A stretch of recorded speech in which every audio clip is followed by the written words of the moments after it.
Obvious things are obvious, except when they're not.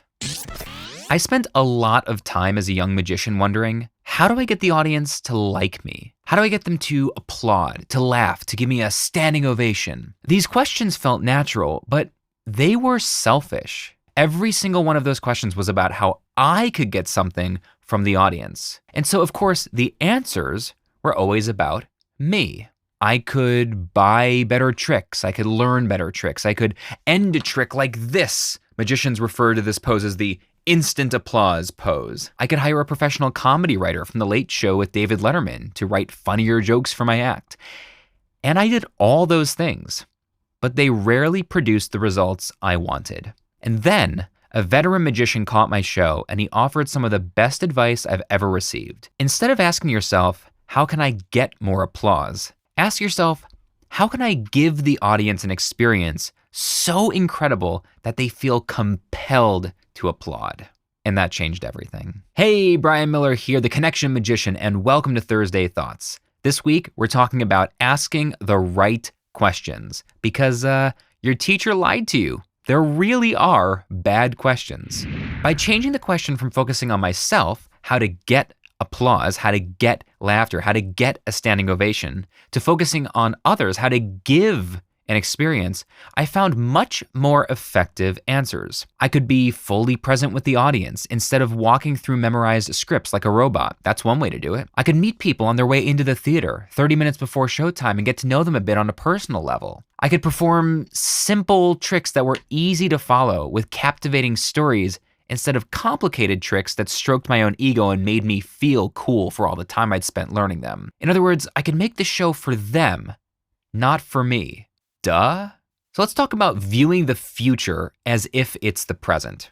What we know is the question determines the answer, right? When COVID forced restaurants nationwide to shut their doors, many restaurant owners asked themselves, how do I pay bills next week? That kind of question assumes a short-term problem, and short-term problems beg short-term solutions, right? So to quote Eddie and the Cruisers 2, which is a movie no one except me and my dad have ever seen, apparently, a man in a rush starts taking shortcuts. If the question is, how do I pay bills next week? The solution will be ways to get money in the door by any means necessary as quickly as possible, which is what a lot of restaurants did. Social media was ablaze with local restaurant owners just begging and pleading for customers to order takeout, even if they had never offered takeout before. In the worst cases, restaurants actively encouraged customers to come inside anyway, right? We're sticking it to the government. We're refusing to be told we can't make a living. Well, I get the need to pay your bills, but encouraging your customers to enter a dangerous situation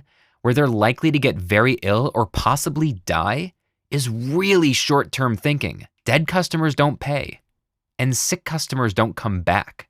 So, what would be a better question a restaurant owner could have asked herself? How about, how do we give our customers a new experience that they'll love, that's consistent with our brand, with our restaurant, in the long run? This is investing in your customers. And that is the question that beloved Connecticut restaurateur Pam asked herself in March of 2020. Her previous restaurant was a spacious tavern, but her current establishment, Popover Bistro and Bakery, is a tiny small town hangout literally built around community tables. I know this place because I live in this town. Dining in wasn't an option, and Pam wasn't set up for takeout.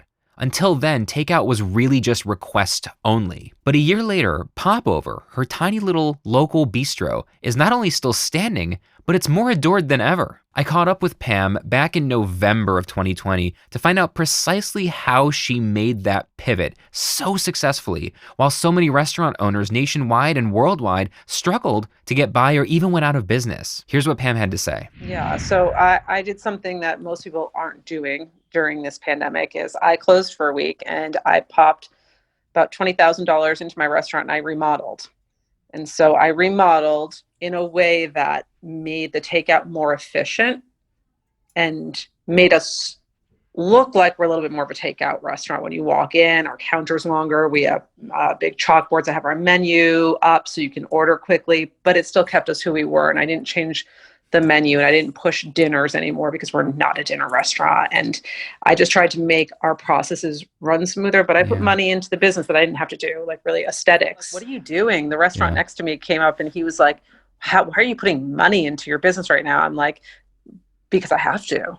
We're not going back to normal ever. In the midst of losing 90% of her business, she invested money into making her customers feel safe and taken care of, giving them the community feel and the experience that they were sorely missing in the early days of the pandemic isolation. And the community rewarded her for that tremendously. I highly recommend listening to my full conversation with Pam Pados, which you'll find at the link in the description. And what do we learn from this? Well, next time you're at a critical juncture or you feel stuck, spend some time focusing on which question to ask rather than the answer that you want to find. Change the question and you change the answers. And now I want to hear from you. Have you ever found that by asking a different kind of question, you were able to make a much better change in your life or career? Let me know in the comments down below. Having said that, thanks so much for sticking with me. If you enjoyed this video or any of the Thursday Thoughts episodes, hit that like button, subscribe if you haven't already, and always remember, our world is a shared experience. Every interaction is meaningful, and every person you meet, even virtually, is important. And we'll see you soon.